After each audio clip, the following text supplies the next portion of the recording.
Good morning, I'm Sangeeta Kandola.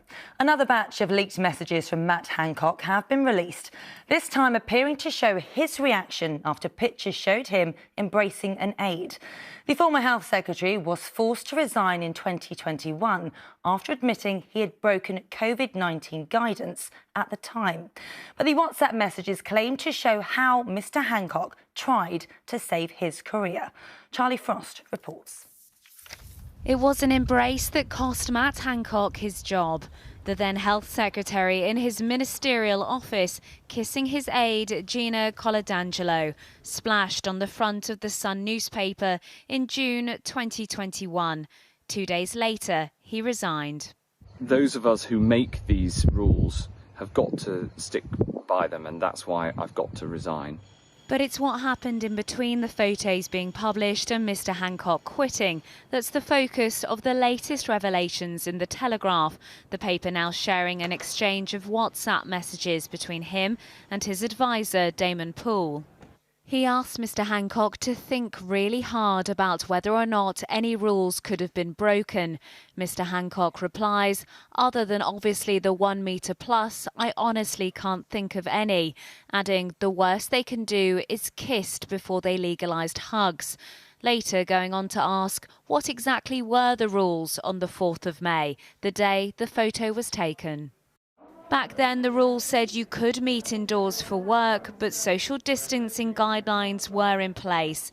Only on the 17th of May were things relaxed to allow hugs and up to 6 people to socialise indoors. I messed up and I fessed up, right? I've resigned, and it's no excuse, but I fell in love, right? During his appearance on I'm a Celebrity last year, he made it sound so simple. But this leak shows how he agonised for hours over whether or not he broke COVID guidance. Mr Hancock's team have reportedly called the sharing of the messages highly intrusive and inappropriate.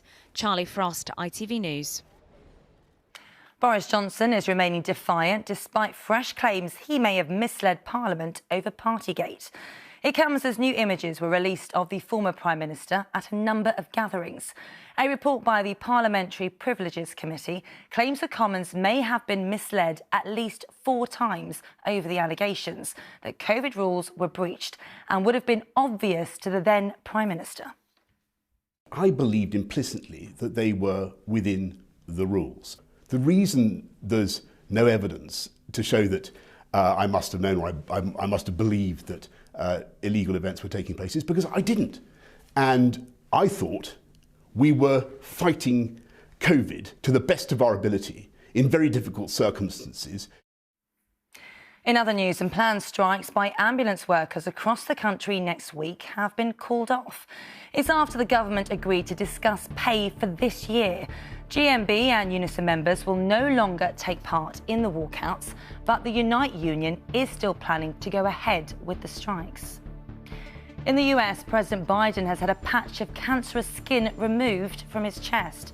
His doctor said the removal last month was successful and had healed nicely, and no further treatment was needed.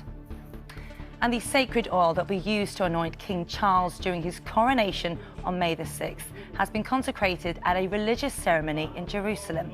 It was created using olives which had been harvested from groves on the Mount of Olives and will not include any ingredients from animals.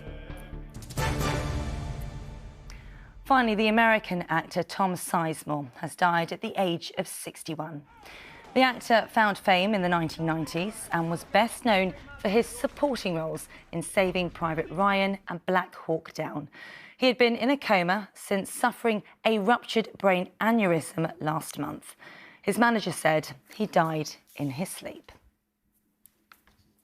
And that is all for now. I'm back with your lunchtime news at 1:15. Until then, do enjoy the rest of your morning. Bye-bye.